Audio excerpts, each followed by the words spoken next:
Ce matin, j'aimerais vous emmener en Égypte. Il y a déjà de cela des centaines d'années. Le peuple d'Israël vient de quitter à la hâte ce pays, l'Égypte, synonyme de souffrance. Ça fait 430 ans qu'ils y sont esclaves. De mémoire d'homme, personne dans ce peuple en exil ne se souvient de ce que veut dire vivre libre. Et c'est à cet instant-là que je vous invite à lire ce passage qui se trouve dans l'Exode. L'Éternel lui-même marchait avec eux, il était la tête pensante de ce projet d'évasion. On le lit dans le verset 21 du chapitre 13, l'Éternel marchait à leur tête, le jour dans une colonne de nuée pour leur montrer le chemin, et la nuit dans une colonne de feu pour les éclairer, afin qu'ils puissent marcher de jour et de nuit. Voilà le contexte. Nous allons donc maintenant lire les 14 premiers versets de ce chapitre 14. Alors gardez vos Bibles avec vous si vous les avez, ou vos téléphones, parce que nous allons ensuite essayer de tirer quelques leçons pour nos vies, 3 leçons. Et je lis dans la version du Semeur. L'Éternel transmit ses instructions à Moïse. Parle aux Israélites et dis-leur de revenir camper devant Pi-Hahiroth, entre Migdol et la mer. Vous dresserez vos tentes en face de Baal-Tséphon, au bord de la mer. Et le Pharaon pensera, les Israélites se sont égarés dans le pays, le désert les tient emprisonnés. Je rendrai obstiné le cœur du Pharaon et il se lancera à votre poursuite. Mais je manifesterai ma gloire à ses dépens et aux dépens de toute son armée. Et les Égyptiens sauront que je suis l'Éternel. Les Israélites se conformèrent à ces instructions. On va informer le Pharaon que le peuple d'Israël avait pris la fuite. Alors le Pharaon et ses hauts fonctionnaires changèrent d'avis à leur sujet et dirent « Qu'avons-nous fait là ? En laissant partir les Israélites, nous avons perdu notre main-d'œuvre. » Le Pharaon fit atteler son char et mobilisa ses troupes. Il choisit 600 de ses meilleurs chars qu'il fit suivre de tous les autres chars d'Égypte. Chacun d'eux était pourvu d'un équipage de 3 hommes. L'Éternel rendit obstiné le cœur du Pharaon, roi d'Égypte, de sorte qu'il se lança à la poursuite des Israélites qui étaient partis librement. Les Égyptiens les poursuivirent donc et les rattrapèrent, alors qu'ils étaient campés au bord de la mer. Tous les attelages du Pharaon, ses hommes d'équipage de chars et son armée les atteignirent près de Pi-Hahiroth, en face de Baal-Tséphon. Le Pharaon s'était rapproché. En regardant au loin, les Israélites aperçurent les Égyptiens lancés à leur poursuite. Ils furent saisis d'une grande peur et ils poussèrent de grands cris vers l'Éternel. Puis ils se tournèrent contre Moïse et lui dirent « N'y avait-il pas assez de tombeaux en Égypte pour que tu nous emmènes mourir dans le désert ? Pourquoi as-tu voulu nous faire sortir d'Égypte ? Nous te l'avions bien dit lorsque nous étions encore là-bas, laisse-nous tranquilles. Nous voulons être esclaves des Égyptiens. Car mieux vaut pour nous cela que de mourir au désert. » Moïse leur répondit, c'est un passage magnifique, n'ayez pas peur. Tenez-vous là où vous êtes et regardez. Et vous verrez comment l'Éternel vous délivrera en ce jour. Ces Égyptiens que vous voyez aujourd'hui, vous ne les reverrez plus jamais. L'Éternel combattra pour vous et vous, tenez-vous tranquille. Je voudrais prier. Seigneur, merci pour ta parole. Parce que ta parole, il n'y a pas besoin de l'expliquer en fait, elle parle d'elle-même. Merci parce que tu es un Dieu qui nous voit, on l'a chanté tout à l'heure, qui trace un chemin, et un Dieu qui nous libère. Seigneur, merci parce que tu es là, et que tu es là au milieu du cœur de nos vies, Seigneur, et nous voulons ce matin encore t'adorer pour ce que tu fais. Merci d'ouvrir nos cœurs et nos oreilles pour ce que tu as à nous dire ce matin. Amen.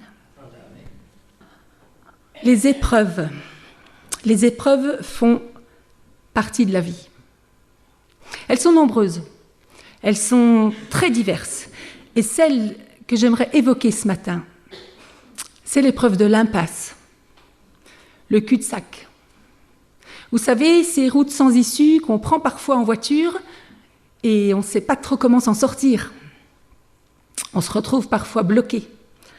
Eh bien, dans nos vies, il y a aussi des moments d'impasse, des moments où tout semble bloqué. On se sent même parfois piégé dans cette impasse. Devant nous, pas d'issue visible. Derrière nous, quelque chose d'encore plus terrifiant. Devant nous, un mur. Devant nous, un avenir qui ressemble à une mer infranchissable. Et derrière nous, un passé qu'on n'a pas du tout envie de revivre. Parfois même qu'on cherche à fuir. Alors c'est vrai, il faut le reconnaître, parfois, nous nous mettons tout seuls dans les impasses. Et ça, c'est une autre histoire, quoique. Mais vous savez ce qui m'a profondément interpellée dans ce texte? C'est que cette impasse-là, Pihahiroth, c'est Dieu lui-même qui l'a placée sur le chemin du peuple. Je vous relis les versets 1 et 2 que nous avons lus ensemble. L'Éternel transmit ses instructions à Moïse, parle aux Israélites et dit-leur de revenir camper devant Pihahiroth, entre Migdol et la mer. La route, elle semblait simple. Tout droit et encore tout droit. Et voilà que l'Éternel en personne ordonne un changement de direction qui va bouleverser toute la suite des événements. Rien n'était plus absurde, en apparence, que de prendre la direction du sud. Parce qu'Israël allait alors se retrouver séparé du Sinaï, où il voulait aller, par la mer Rouge. C'est ce qui s'est passé. Pour Israël, tourner au sud, c'était donc, comme me dit le Pharaon, on l'a lu tout à l'heure, s'enfermer dans le désert, être piégé comme des rats. D'un côté la mer, de l'autre côté l'ennemi. À peine sortis d'Égypte, à peine libérés de l'esclavage, les voilà bloqués. Alors qu'ils suivent, avec obéissance, la direction donnée par Dieu. Est-ce que ça vous parle? Vous vous êtes engagés pour Dieu. Il a démontré sa puissance dans vos vies, il vous a accordé des victoires, vous êtes à l'écoute de ses directives, et pourtant, vous vous retrouvez bloqué dans une situation totalement déstabilisante, totalement décourageante, peut-être paralysante même. De quoi perdre pied, en fait. Et peut-être que vous n'êtes pas croyant du tout. Peut-être que vous n'avez jamais réfléchi à la question de la foi, à l'existence d'un Dieu qui trace un chemin, et que vous aussi, vous êtes quand même dans une impasse. Et que sais-je encore, parce que je ne connais pas vos histoires, je connais la mienne. Mais en réalité, peu importe mon histoire, peu importe la vôtre, ce qui compte ici, c'est l'intention de Dieu. Parce que parfois dans nos vies, sur le chemin de la liberté en Christ, il y a des impasses. Parfois Dieu nous amène dans un cul-de-sac, intentionnellement. Et ceci, malgré les apparences, n'est pas une mauvaise nouvelle. D'ailleurs, l'impasse a, entre autres, permis d'éviter des combats décourageants. On peut le lire dans Exode 13, c'est-à-dire le chapitre précédent. Dieu ne les conduisit pas par la route du pays des Philistins, à peu près tout droit, bien qu'elle fût la plus directe, car il s'était dit, s'ils devaient affronter des combats, les Philistins, ils pourraient regretter leur départ et retourner en Égypte. L'impasse, parfois, fait partie du plan de Dieu pour notre libération. Qui que nous soyons, c'est étrange comme manière de procéder, mais c'est typiquement Dieu, ce genre de plan. Vous connaissez ce verset, car mes voies ne sont pas vos voies et mes pensées ne sont pas vos pensées. Et bien là, on est en plein dedans. Dieu sait ce qu'il fait. Et quand il nous conduit au pied d'un mur, c'est qu'il a quelque chose de bien plus grand en tête que ce que nous avons imaginé en le suivant. Il a en tête une liberté bien plus vaste que celle que les Israélites avaient imaginée, bien plus grande que la fuite pouvait leur procurer, parce que tout ce projet commence comme une fuite. Vous savez, je crois que on peut le formuler ainsi, l'impasse est le chemin choisi par Dieu, parce que l'impasse, dans ce cas-là, est le lieu du miracle, on en parle tout à l'heure. En tout cas, cette incroyable découverte m'a fait prendre conscience de ma capacité, de notre capacité à juger les situations d'impasse, la mienne ou celle des autres. Vous savez, ce genre de réflexion qu'on ne va peut-être pas forcément les dire, mais on va les penser fortement. Il s'est encore fourré dans un de ses pétrins. Ou encore pire, parce que des fois, on y ajoute des arguments spirituels. Bon, c'est sa faute, il n'a pas demandé à Dieu la route. Si tu avais prié, tu n'en serais pas là. Mais c'est juste le contraire, en fait, ici.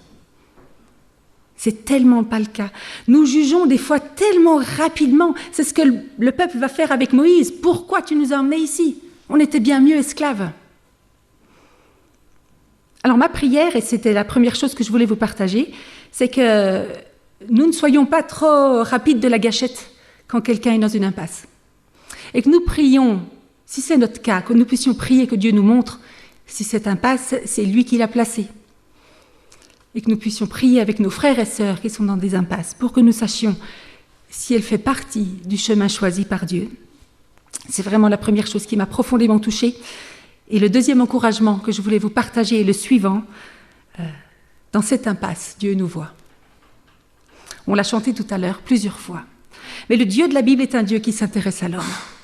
Un Dieu qui voit, un Dieu qui entend, un Dieu qui n'est pas insensible à notre sort. C'est une affirmation en réalité qui traverse la Bible en entier, de la Genèse à l'Apocalypse. En réalité, c'est le message biblique. Dieu me voit, Dieu m'entend. Il voit mes cris, il entend mes cris, il voit ma souffrance. Et c'est bien pour ça qu'il est venu. C'est le message biblique. Et c'est une vérité qui doit être ancrée dans nos cœurs, quelle que soit la réalité de nos vies. Impasse ou pas impasse, joie ou peine, rien n'est caché aux yeux de Dieu. Dieu avait vu, lisez les passages qui sont avant celui que nous lisons ce matin. Dieu avait vu l'impasse du peuple d'Israël, il avait entendu leurs cris. C'est pour ça qu'il avait envoyé Moïse, il avait vu leurs larmes. Et cela est vrai pour nous encore aujourd'hui, que nous en soyons conscients ou pas, que nous en soyons convaincus ou pas, ça ne changera en rien le fait que Dieu va voir et voit ce que nous vivons.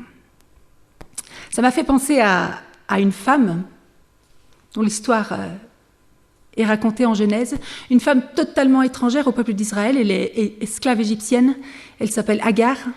Agar, ça veut dire la fuite. Et Agar, elle n'en était pas convaincue et elle n'était pas consciente de ce Dieu, de ce grand Dieu, l'Éternel.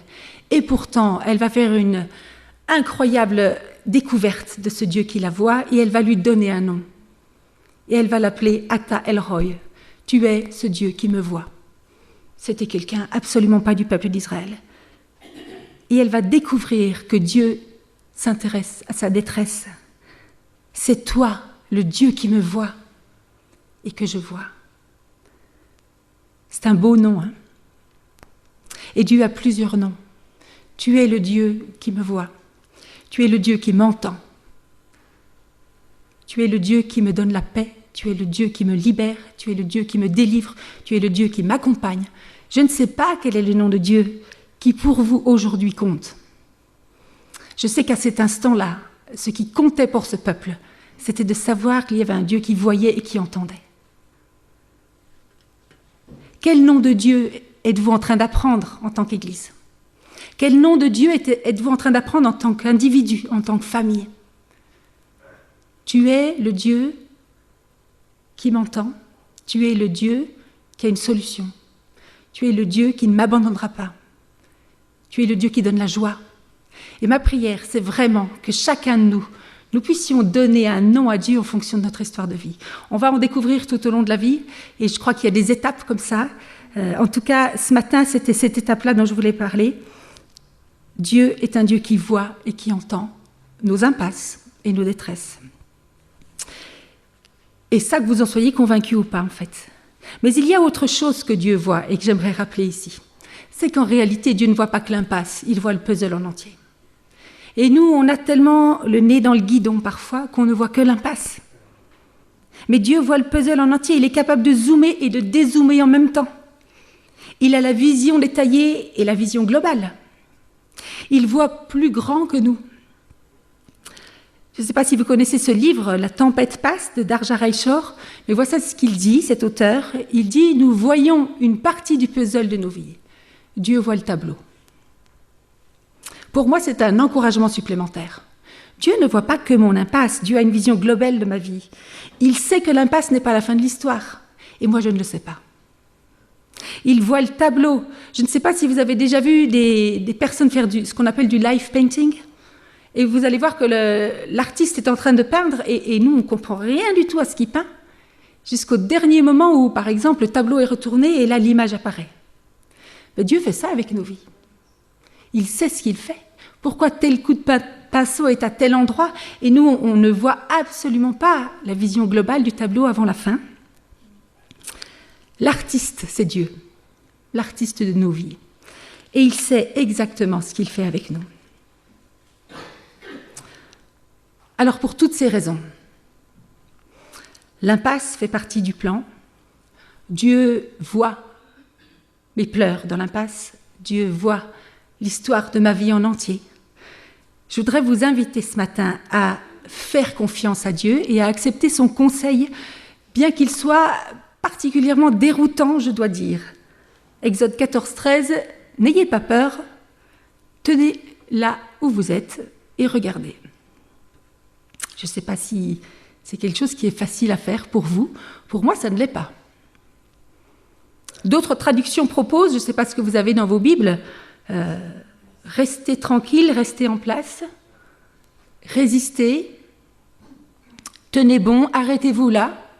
Plusieurs traductions différentes. En tout cas, ce restez tranquille ou tenez-vous tranquille, ça ne veut pas dire tais-toi. Ça ne veut pas dire arrête de pleurer, parce que ça, c'est souvent ce que nous on dit. Ça veut dire arrête de t'agiter dans tous les sens, parce que ce n'est pas toi qui vas trouver la solution. La solution appartient à Dieu. Il n'y en aura pas de solution si Dieu n'intervient pas. Ça veut dire n'aie pas peur de l'impasse parce que tu n'es pas en charge de la solution. C'est ça que ça veut dire, tenez-vous tranquille. Et nous, tellement souvent, on dit à quelqu'un qui est dans une impasse, mais arrête de pleurer. Et ouais, les pleurs font partie de la vie. N'aie pas peur de l'impasse parce que tu n'es pas en charge de la solution. N'aie pas peur parce que ce n'est pas ton job de sortir de l'impasse, c'est celui de Dieu. L'impasse est une réalité terrible parfois. Mais ce passage me rappelle, tiens bon, résistons ensemble d'ailleurs. Aidons-nous les uns les autres à résister à la peur panique qui peut tellement vite nous envahir. Je ne donne aucune leçon, parce que je sais très bien moi-même que je peux m'agiter dans tous les sens quand je me sens dans une impasse. Et je peux le faire sans bouger, parce que ça se passe là, parce que ça se passe ici. Mon premier réflexe, c'est de paniquer. C'est bien pour ça que le « n'aie pas peur » est l'ordre le plus donné dans la Bible. Ça se passe dans mes pensées, ça se passe dans mes tripes, ça se passe dans mon cœur. Mon premier réflexe, c'est de crier. Mon premier réflexe, c'est de pleurer. Bien sûr qu'on se plaint, bien sûr qu'on est persuadé que c'était tellement mieux l'esclavage. Tellement on a peur. Mais la vraie liberté en Christ, elle commence par apprendre à être capable de rester tranquille quand tout s'agite autour de moi. Je vais reprendre cette phrase parce que pour moi, elle est très forte. La vraie liberté en Christ commence par apprendre à être capable de rester tranquille quand tout s'agite autour de moi. Parce qu'effectivement, tout va s'agiter. Je vous lis le verset 21 de ce même chapitre. L'Éternel fit souffler sur la mer pendant toute la nuit un vent violent d'est, c'est pas une brise, qui refoula la mer de sorte que les eaux se fendirent et que le fond apparut. Ce vent violent, c'est l'action de Dieu pour délivrer un peuple. Mais c'est un vent violent. Alors il se peut qu'au départ, on ne voit que le vent, qu'on ne voit que les joncs, puisqu'on appelle ça aussi la mer des joncs, qui volent dans tous les sens. Imaginez la scène. Un peuple extrêmement nombreux, bloqué devant une mer, un vent violent qui arrive, qui souffle partout. Le sable qui vient fouetter le visage, les bébés qui hurlent, les plus âgés qui vacillent, les enfants qui pleurent, c'est ça la réalité. Nous, on a tellement essayé de limiter au niveau émotionnel ce que ça peut représenter. Mais ça a dû être d'une violence énorme, ce vent violent. Il y a l'ennemi, il y a la mer, et maintenant il y a du vent violent. Mais c'est terrible comme situation. Mais ça, c'est la réalité. Et il se peut qu'on ne voit que ça, ce vent violent qui vient fouetter les visages, qui en rajoute une couche, pourrait-on dire. Et c'est bien pour ça que Dieu va ajouter « tenez-vous tranquille », ça va tanguer en fait. « Tenez-vous tranquille », ça va bouger. « Tenez-vous tranquille », ça va être violent. Et regardez. Regardez non pas le vent, regardez la délivrance que le vent va apporter. Ça fait penser à Pierre, qui sort du bateau et qui tout à coup ne voit plus que les vagues et qui n'a pas le regard sur Jésus. Tenez-vous tranquille, ça va tanguer, mais regardez non pas le vent, mais la délivrance qu'il apporte. Dieu intervient et va créer un chemin auquel personne n'aurait pensé. Un passage dans cette mer. Nous, on aurait cherché à la contourner. Lui nous l'a fait traverser. Encore fallait-il se mettre en marche, oser prendre ce nouveau chemin. Je ne sais pas. Ça devait être quand même particulièrement effrayant. Pour de nombreux scientifiques, il est possible que cette mer qui se soit ouverte en deux sous l'action d'un vent violent soit d'origine naturelle. Il y a un phénomène physique et météorologique qui est connu sous le nom de wind set-down. Pourquoi pas? En réalité, pourquoi pas? Parce que ça n'enlève en rien le miracle. Parce que pour moi, une action naturelle, lorsqu'elle est déclenchée par Dieu au bon moment, est une action surnaturelle. Dieu est le concepteur des lois météorologiques. Alors pourquoi ne pas les utiliser? Dieu utilise les lois de la nature et il les manie comme il lui semble bon. Est-ce qu'on en est conscient d'ailleurs? Est-ce que je ne passe pas parfois à côté de certains miracles parce que je les considère comme trop naturels? Une action naturelle, lorsqu'elle est déclenchée par Dieu au bon moment, est une action surnaturelle.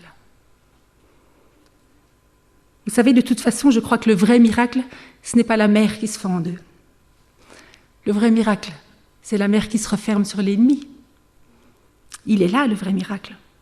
C'est la suite du verset, n'ayez pas peur, tenez-vous bon là où vous êtes et regardez, et je continue, vous verrez comment l'Éternel vous délivrera en ce jour. Ces Égyptiens que vous voyez aujourd'hui, vous ne les reverrez plus jamais. Et je poursuis, verset 28, quelques versets plus loin, les eaux refluèrent, elles couvrirent les chars et les hommes d'équipage de toute l'armée du Pharaon qui s'était engagée à travers la mer, à la suite des Israélites. Pas un seul d'entre eux n'en échappa. Il est là le miracle. Et vous savez, mes amis, quand Dieu délivre, il ne fait pas les choses à moitié. Avec lui, la liberté, ce n'est pas la fuite. Ça, c'est Agar. Parce que être en cavale, je ne sais pas ce que c'est, mais je pense que c'est une situation très inconfortable. La vraie délivrance, ce n'est pas l'ouverture d'un chemin dans la mer, direction Canaan, où il y avait d'autres moyens d'y aller. Le vrai miracle et la vraie libération, c'est l'anéantissement d'un passé caractérisé par l'esclavage. Yvan Carluère est pasteur à l'église MLK à Paris, vous connaissez probablement. Et de ce passage, voilà ce qu'il dit. Le seul objectif de l'impasse, c'était que le peuple soit débarrassé définitivement des Égyptiens. Il ne fallait pas seulement sortir de ce pays, il fallait en être libre. Parce que parfois nous gardons une mentalité d'esclave. Pi-Hahiroth, c'est le seul endroit que Dieu a prévu pour que le chat soit pris et pas la souris. C'est ça, la question de l'impasse. Le vrai miracle, ce n'est pas forcément que les choses avancent et se débloquent, mais que nous puissions vivre libres, débarrassés d'un mental d'esclave par rapport au péché. Et c'est tellement notre réalité. Et Dieu, peut-être, parfois, nous amène dans des impasses pour nous aider à arrêter de fuir la tentation, arrêter de fuir quelque chose qu'on n'aime pas dans nos vies, mais à le donner à Dieu, à avancer sur le chemin qu'il a choisi pour que cet esclavage s'arrête pour de bon. Le vrai miracle n'est pas forcément que les choses avancent, mais que nous puissions vivre libres, débarrassés de la peur, que nous sortions de ces mentalités. Parfois, ça a à voir avec quelque chose de cet ordre, n'est-ce pas? Alors moi, je ne sais pas s'il y a quelque chose qui vous tenaille comme une armée égyptienne à vos trousses, et c'est peut-être le cas. Ce que je sais, c'est que Dieu veut vous en délivrer entièrement. Ça ne veut pas dire que la vie va devenir rose. Parce qu'à la sortie de cette traversée de la mer Rouge, il va y avoir le désert. Le pays où coule le lait et le miel, c'est bien longtemps après. Il va y avoir un désert. Et c'était important pour Dieu que ce peuple comprenne qu'il pouvait faire totalement confiance pour continuer d'avancer. Le désert n'était pas simple, mais c'est aussi dans le désert que le peuple va vivre encore d'autres miracles extraordinaires, d'autres manifestations de la présence de Dieu. Il fallait mieux l'avoir compris Oui, Dieu gère, Dieu entend, Dieu voit, Dieu intervient. Et des fois ça tangue, et des fois ça fait peur, mais c'est comme ça qu'il nous sort de l'impasse. Et voilà ce que j'avais envie de vous partager ce matin. Je vais le résumer. L'impasse est parfois un chemin choisi par Dieu. Dieu me voit dans cette impasse, il entend mes pleurs. Mais il voit aussi l'image entière du puzzle de ma vie. L'impasse n'est pas le bout du chemin. Alors Dieu m'invite à rester tranquille pour que je puisse voir la délivrance qu'il va lui-même opérer sous mes yeux. Je ne sais pas quel est votre piaïroth, je connais le mien. Je ne sais pas quelle nouvelle route Dieu va créer pour vous. Je suis en train de découvrir celle qu'il fait pour moi. Je ne sais pas ce qu'il a prévu comme sortie, ni comme vent violent. Mais je sais qu'il a prévu une sortie et je sais qu'il sera avec nous. Nous l'avons lu au tout début. Dieu était là devant le peuple, de nuit comme de jour. Et ce matin, je voulais simplement vous rappeler cela. La solution est toujours dans l'action de Dieu et pas dans la nôtre, pas dans la mienne. Que Dieu nous aide à vraiment intégrer ce passage, quelles que soient nos difficultés de vie aujourd'hui. Je voudrais inviter le groupe de louanges à me rejoindre parce que j'aimerais qu'on puisse vraiment chanter ce chant « Enfant de Dieu ». Tu fends la mer et je peux la traverser.